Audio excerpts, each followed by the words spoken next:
You ever wanted to destroy someone's career? I never did, not until she walked in. This is the story of how a quiet, 68-year-old widower outsmarted the most ambitious and influential woman in the city. Her weapon was political influence and a swarm of cameras. My weapon? One single, handwritten paragraph in a 1940s building deed that nobody but me had ever truly read. My name is Ernie, and the Elmwood Tool Library is my life. It's more than just a place to borrow a drill or a wrench. It's a community forge, a retirement project, and a legacy I built after my wife, Martha, passed. For 20 years, we've provided free access to quality tools for anyone in the neighborhood, from single mothers fixing leaky plumbing to veterans rebuilding their porch decks. It's a simple, honest mission that runs on trust and goodwill, and its quiet success is a testament to what dedicated people can achieve. But I learned quickly that success, particularly in a political town, draws vultures. I'm an old man, but I'm not naive. I knew what I had here was valuable, and I'd watched too many genuine community projects get swallowed up by ambitious people looking for an easy win. That's why, a decade ago, I enlisted my old friend, a sharp lawyer named Gus, to dig deep into the original 1947 municipal deed for this building, the very structure my grandfather donated to the city. We found a hidden clause, a beautiful, ironclad anachronism I tucked away like a secret treasure map. Now, if you want to follow the dramatic reveal of that secret document and see exactly how I spring my trap, make sure you hit that subscribe button and turn on notifications so you don't miss the next parts of this story. The bell above the workshop door chimed, a sound I usually associate with a grateful neighbor returning a circular saw. This time, it announced a political disaster in a tailored Italian suit. Cassandra Vance, the mayor's wife and the most entitled person I'd ever met, swept in, flanked by a nervous-looking PR team and a cameraman whose lens looked more expensive than my entire inventory. She didn't offer a greeting, a handshake, or even a glance in my direction. Her eyes, cold, calculating, and focused entirely on the square footage, were already sizing up the space for her rebranding campaign, acting as if I, the man who built the place, was already irrelevant. She didn't even acknowledge my existence. Cassandra Vance pointed a perfectly manicured finger at the ancient oak sign above the counter that read, Elmwood Tool Library, Community since '47, and announced, "This, folks, is where the past ends and innovation begins."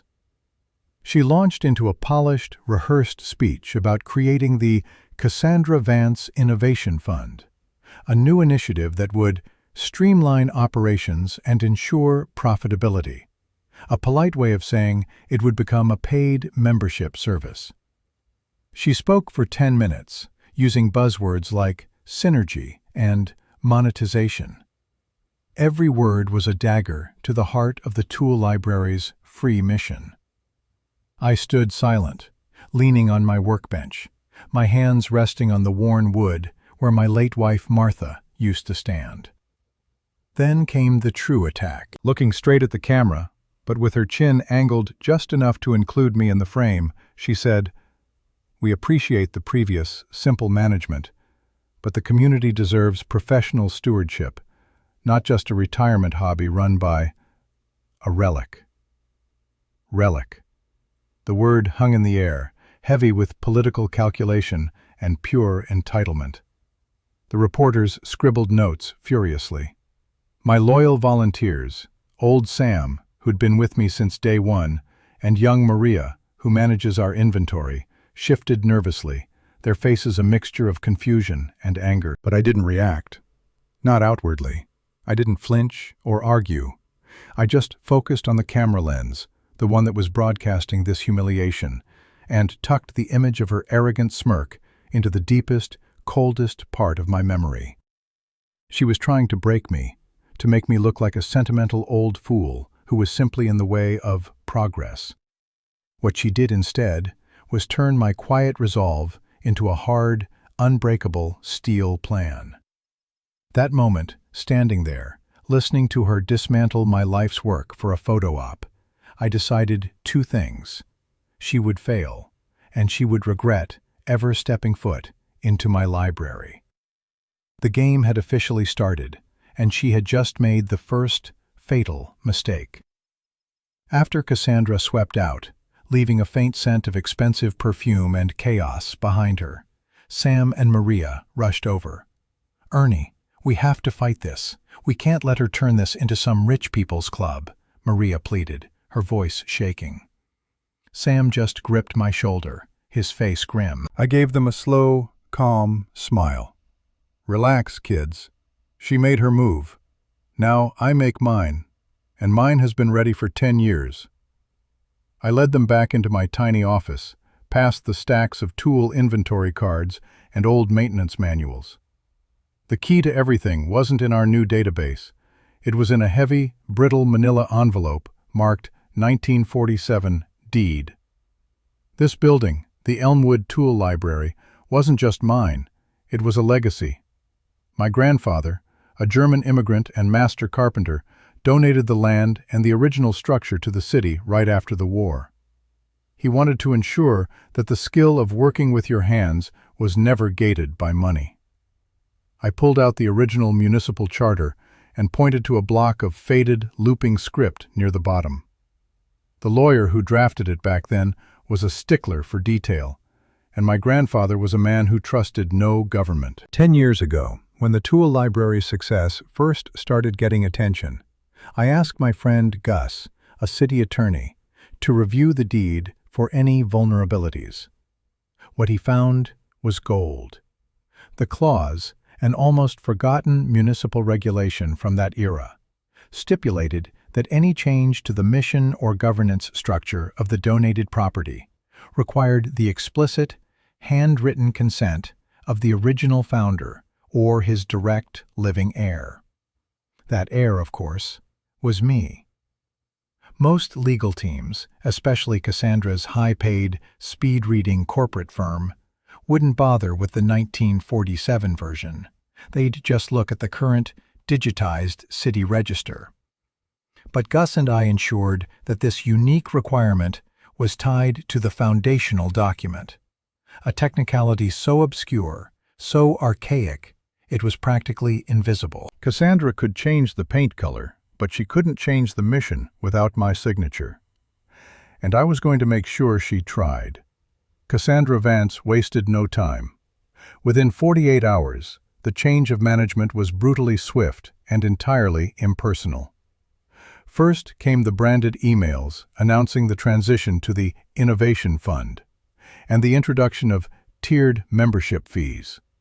Next, the old, comfortable furniture in the lounge, the space where neighbors shared tips and coffee, was replaced by cold, glass-topped tables and uncomfortable, modernist chairs, all billed to the, quote, two. It was a complete aesthetic overhaul designed to look expensive and feel exclusionary. Then she came for my people. Sam and Maria received formal boilerplate letters thanking them for their volunteer service, but stating that the new professional structure required certified staff with modern training. In short, they were fired. These people weren't just staff, they were the heart of the library. Sam was devastated, but Maria, always the sharp one, saw the opportunity. "They want us out, Ernie? We'll be out, but we'll be watching," she whispered, her eyes burning with determination. My old friend Gus, the lawyer, called me. "Ernie, she's moving fast. Her firm registered the new Innovation Fund as a separate nonprofit, essentially siphoning future funds. We have to be smart. We need proof she's not just rebranding the mission, but actively breaking it, and the law." That was the key. We knew her goal was profit and PR. The original deed clause protected the mission, But if we could prove she was also mismanaging the money intended for tools and community use, the legal hammer would fall twice as hard. Maria, before clearing her desk, managed to copy a crucial set of financial documents. The initial budget Cassandra approved versus the actual invoices being generated. The discrepancies were immediate and glaring. She had budgeted $10,000 for new power tools, but I saw an invoice for an $8,000 media consultant fee and a $5,000 bill for branding development, her own PR team. The tools? A meager $500 purchase of low-quality discount items. The vulture wasn't just redesigning the nest, she was stealing the eggs. The stack of documents Maria copied confirmed my worst suspicions, but also gave us the ammunition we needed. Cassandra wasn't just self-aggrandizing, she was committing textbook nonprofit fraud. She had convinced her board, a collection of politically loyal, easily manipulated figures, to approve a budget that was 90% overhead and 10% mission. I sat with Gus in his dimly lit office, staring at a simple graph Maria had quickly mocked up. It was brutal in its clarity. On one side, a huge bar showed PR and branding, $13,000, which included her media consultant and new signs. On the other, a tiny sliver labeled Tools and Repair Grants, $500. The original mission of the tool library, to directly help the community, was being choked to death by her vanity project.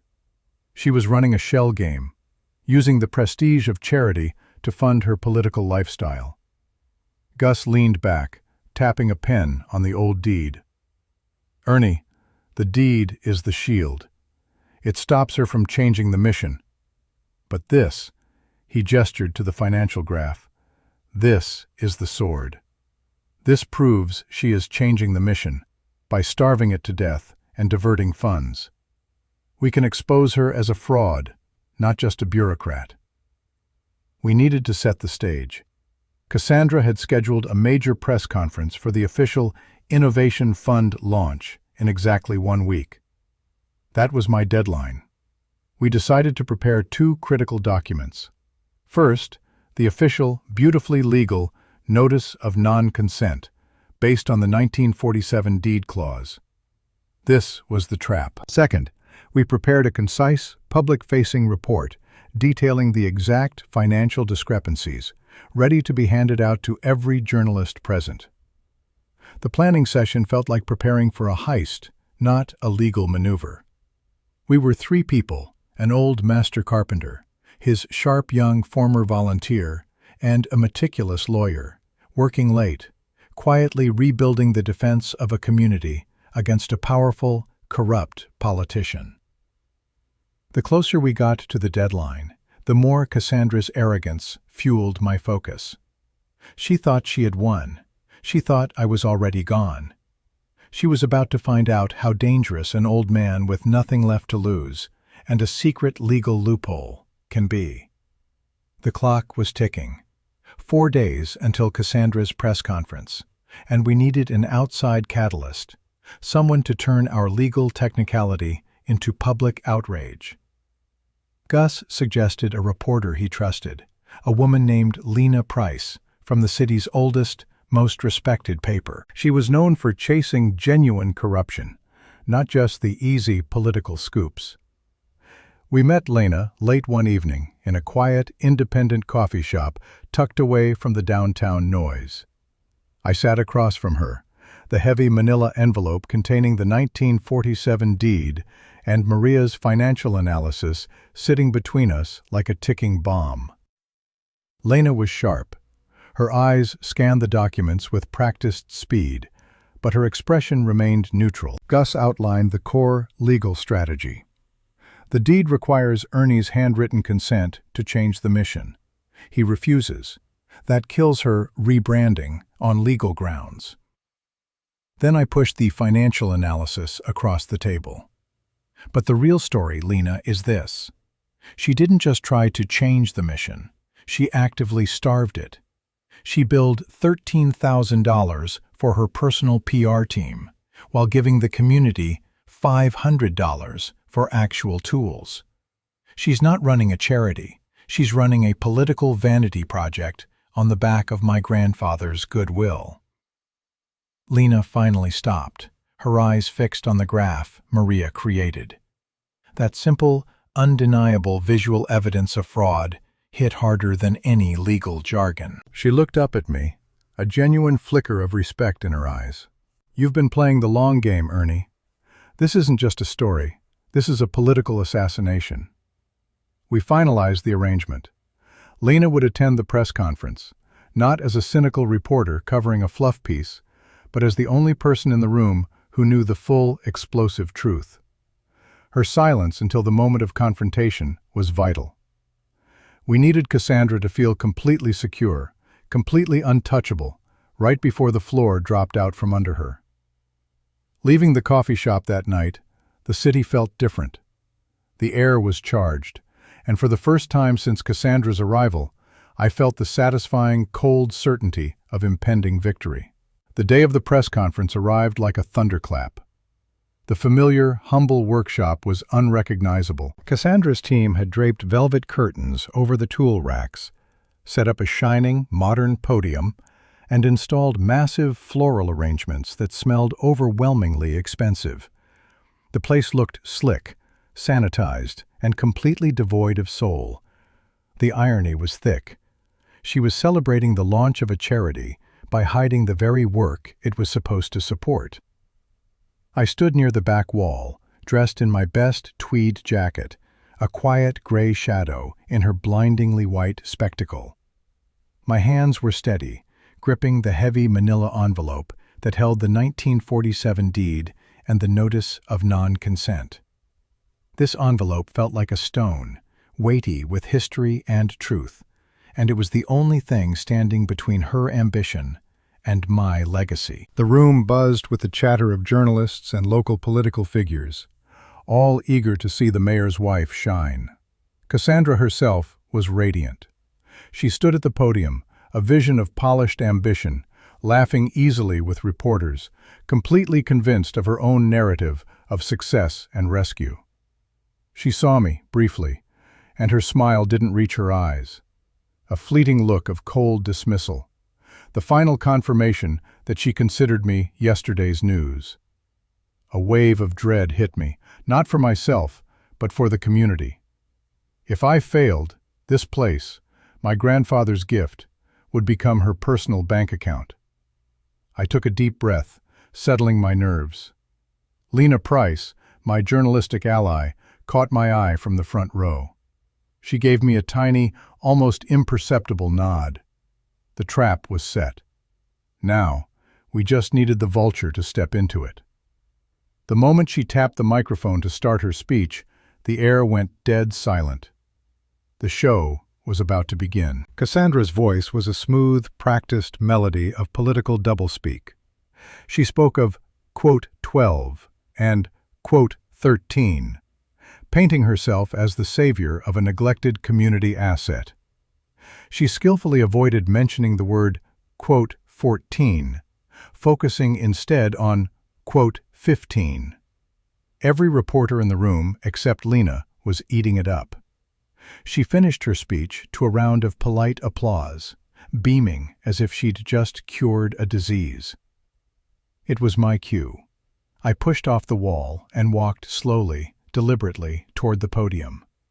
I didn't rush, ensuring every eye in the room had time to register the old man the mayor's wife had called a relic, was now approaching her stage. "Mrs. Vance," I said, my voice quiet but carrying clearly through the microphone's feedback. She looked genuinely annoyed, her perfect smile faltering for a second. Her PR manager, a panicked young man in a headset, scurried over to me. He clearly wanted to hustle me away, but with all the cameras rolling, he had to keep up appearances. The manager whispered fiercely, trying to snatch the envelope. I insisted, holding the envelope just out of his reach. Cassandra, eager to move on to her triumph, waved off her manager. She was so obsessed with image control, she couldn't risk appearing to be arguing with a kindly old man over bureaucracy. The young manager, panicking about time, quickly took the stack of documents from the envelope and shuffled them, removing all the copies of the original deed and the financial reports, all the dangerous parts. He left only one sheet, the consent to mission change form, and handed it to her with a pen. He was rushing, and that was the fatal flaw. He hadn't bothered to read the title. He just saw it needed a signature to make the old man go away. Cassandra signed it with a flourish, never glancing at the text, confident she was merely signing off on my forced retirement.